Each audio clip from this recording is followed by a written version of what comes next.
I want to explain Star Wars role-playing game using these dice. All right. So now I haven't played yet. I'm GM. I'm just prepping, getting ready to GM.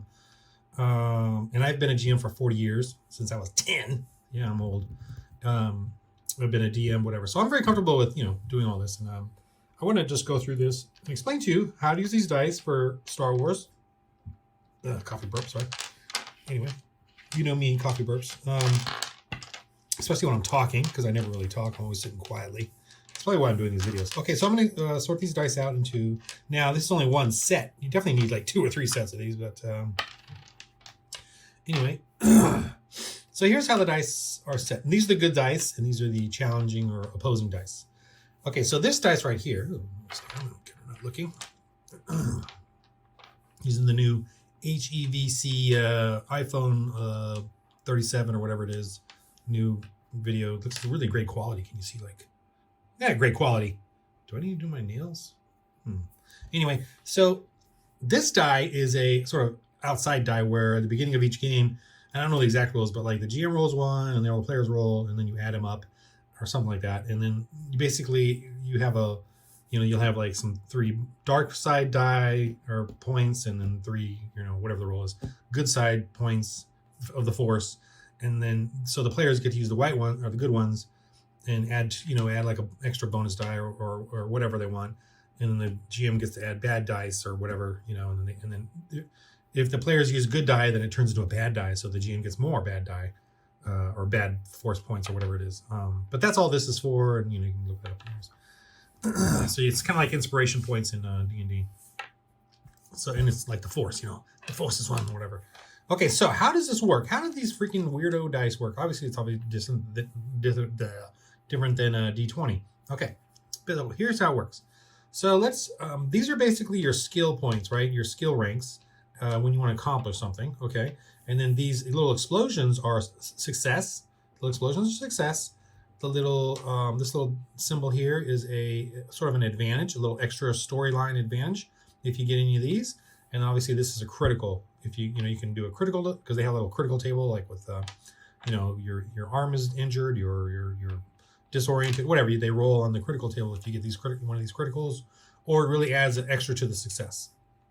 And it's all kind of, you can kind of pick and choose about concerning that. Now these explosion points, if you get a whole bunch of these, let's say your laser blaster does 5 points of damage, laser pistol, but if you get more than you need, anything above 1 success, then adds like more hit points to the damage. So that's kind of cool. Okay, so that will, and so that keeps that really simple too as far as doing damage. So how does this work? Now, whenever you roll dice, you decide, let's say you're a mechanic, and I need to pop this up. Hold on, let me pause this. I need to pop this up. Okay, I wanted to pop up the character sheet just to look, because I'm still not familiar with all the names and all that. So let's say you want to break through a steel door, security door. There's not like a electronic lock or a computer yet. It's just like a basic steel door, and sort of one of those alleyways in Mos Eisley or Malshuda, one of those places on Tatooine. So a rugged, like worn down place. So your skill would be mechanics. Now mechanics would have intelligence. So let's say your intelligence is a 3. Okay, so this is the dice you get to roll. But you have 1 rank in mechanics. Okay, so then now mechanics is your skill rank. So these are basically skill rank add-ons or replacements. So you get 1 better die. So 3 for your intellect, and then 1 for your rank in mechanics, or 1 additional die. Obviously it could be, well, no, that's how it works. So these are, whichever one is the lower number. Let's say, what if you had 3 ranks in mechanics? Okay. And 1 intelligence. So then, okay, well then 1 intelligence. So it's whatever the number is lower is the one that gives you the these extra upscale dice. But you basically roll here. So you basically roll these dice and you decide what the success is. Now the GM is going to determine the difficulty of the task with these dice, and these are all negative. So he's going to give you this one because it's just a steel door in a back alley of Mos Eisley, and it's not a big deal. So it should be pretty easy to break into that steel door. But you can do other factors. Let's say he's got a crowbar. Oh, okay. Add that to it, because this is an extra bonus dice. But let's just say that's a reinforced door. You can add this die if you want. Or it's not reinforced like as in regularly, but somebody recently reinforced it. That's a nice story element. So you can add that die, making it more difficult because these are all failure things. So this here is a failure versus the little explosions. So if he rolls this, let me get a blank on here. No blank. Okay, let's say he rolled these 2 explosions, and these have blanks, I believe. Yeah, and some blanks. And let's just say that's all they did. See, these take out these. These are the failures, and these of the explosions, and then these are counters. So it's like he didn't break the door open. So just sitting, everyone's just standing around doing nothing at this point. Let's say there's one of these. These are advantage. These does not help break the door open, but makes you realize if you had the GM has to decide what little advantage there is. If you only had the right tool, you could just unscrew things. But do you have that tool? You know what I mean? Or whatever, you can give them a little advantage. You feel like, you could break it down. You give them some little extra little thing. You feel like you could do it again, have another try at it maybe, or whatever. And no one's around. But what if you have one of these bad dice in there because the place has been reinforced and you get a threat. Now, see? So it could be that you think you can do it again, but you're getting tired. Take off 1 strain point. So you have hit points and strain points, or wounds and strain points. So wounds are just like hit points. Strain is cool. It's just like your exhaustion. You can those kind of fluctuate even up and down pretty quickly, and you can expend them for extra maneuvers. And so you have strain points, and it's based on your rank, your one of your ability, your characteristics, like strength, agility, intellect, whatever, and your species, whatever race you are. So that's that. So getting back to the basic, I'm going to break down this door, and I have this 3 intellect and mechanics. But this door, isn't easy. This is a medium, and then this one is a hard. Okay, so so as a GM, you can decide this for any kind of thing, like for computers. I want to break into this computer and decipher it. This could be like a local yokel little data pad. This could be one of the hut's data pads, locks, on the place. This one could be like a bounty hunter's data pad, you're going to try to break into his ship or something. You get what I'm saying? That's that difficulty. And I would add this later on if there's a Jedi or whatever, Or let's say you're trying to lie to a stormtrooper, right? And you have a skill of, let's see, what is it called? Coercion, deception. So you have a cunning of just 2, and you have a deception of 2. Well, then you would just replace those with those. Because you have a cunning of 2, which is average, but you have 2 ranks in deception, which is with cunning and deception. Cunning is like the intelligence, willpower, whatever, charisma. So you have 2 of those, but you have 2 ranks in deception. So it would start off with this, but then because you have the 2 ranks in deception, you get this. And a stormtrooper would be this. Now I would have a local yokel be this, as far as their, whatever their ability. You would look at their intellect or whatever. So if you're doing deception, then they got to do, which one here?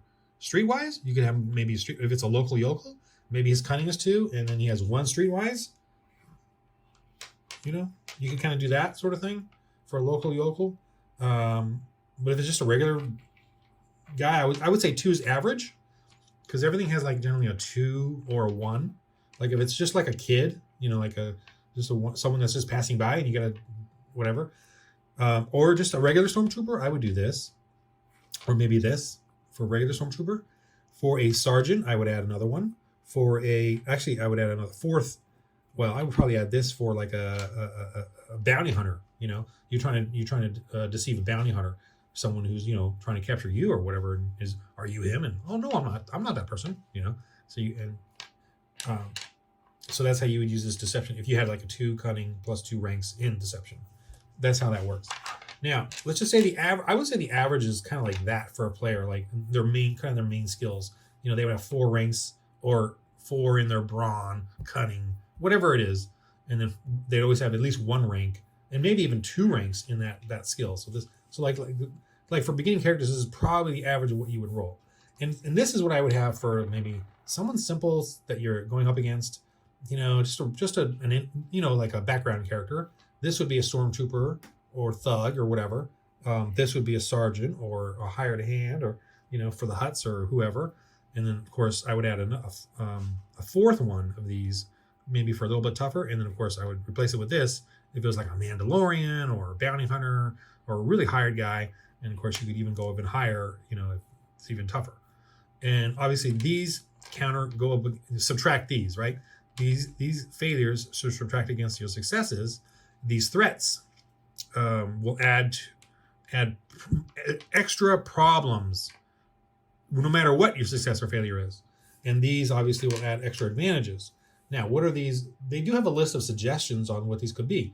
If there's more of the, look, this here has, two advantages. So this subtracts, there's 4 advantages here, 2 here. So you have 2 advantages left when you subtract them, whatever, and 2 successes. So this is really great. So you would have, obviously they succeeded deceiving them or whatever, 2 advantages. Not only do they deceive them, but they believe you really, and then they maybe help you or guide you a little bit. Oh, okay, well, let me help you with that door, or whatever. You could do something like that. You could do something like they leave and you definitely know that you're all clear and can really do even more.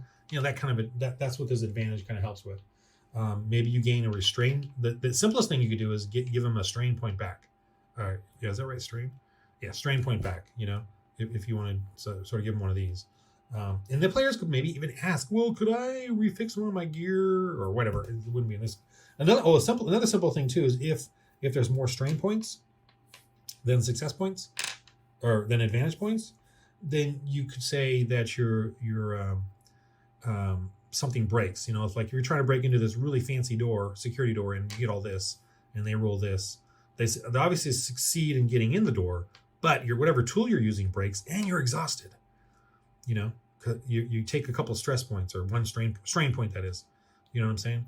So, but again, local, goofball, NPC, and easy.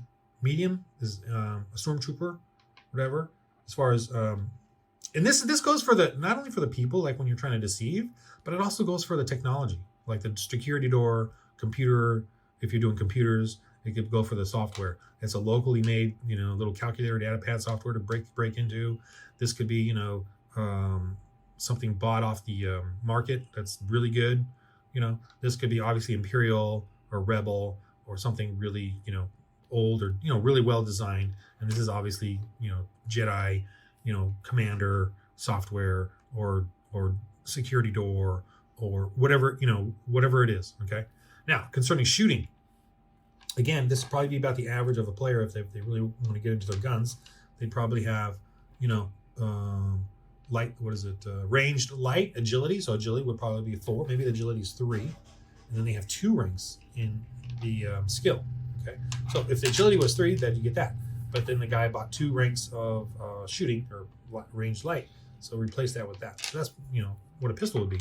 Now, of course, if the character is very close, now if it's engaged with a light pistol, it's going to be this, but 1 more because that's too close. Engage is melee. Now, but this is for short range, medium range, and long range. And those are kind of, and remember, short, medium is theater of the mind mostly. Even if you're using miniatures, I would kind of just guesstimate. Just what does it visually look like? And they're pretty close together, short range. Oh, this guy's kind of, off at the other side of the cantina or whatever. That's medium range. He's outside through the door of the cantina. Well, if he's outside through the door, you probably do that plus this because there's cover. Actually, through a door would probably be even 2 of these because it's even more cover. You got to shoot through the door and then hit the guy. But think if you're in a cantina, right, and there's a guy in the next booth over, it's probably that.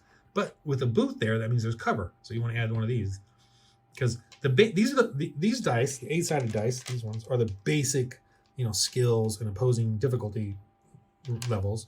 These are extra factors in that. Okay, and same with if he's in the booth next to you, but he's looking the other way, add one of these to it then. Yeah, he's in the booth next to you, so it's easy to shoot him, but he's looking and he's got cover because of the booth, but he's looking away, and he doesn't even know you're going to shoot him. That, or if you're in your booth and you don't even need to move, you're going to you can add an aim to it because that's you instead of a maneuver, you can do an extra aim. Maybe he's in a guarded pose though, so he gets another one. Not only does he have cover, but because he's guarded, he's covering himself. He gets an extra one of these. And then obviously your shooting would probably be 2 3 in agility, and then 2 ranks of shooting. So you replace that. So it'd be like that, you know. And of course, if you hit them and you get a bunch of these successes, that gives them wounds in addition to the laser blast rating. And let's just say, you know, and then of course you get advantages. Let's just say you get a bunch of advantages and, you know, no threats or whatever. You know, you shoot him and then you get extra cover. You know, so you get an extra couple of defenses or whatever. Or you know what I mean. Let's say you get a bunch of threats. You shoot him, and maybe you start the place on fire. You know, you could do something like that. This one, maybe if you get advantages, you got a lot of smoke covering you, so you got better coverage. You know, or you start a fire. Now there's a fire next to you, and it's getting closer. And you know what I mean?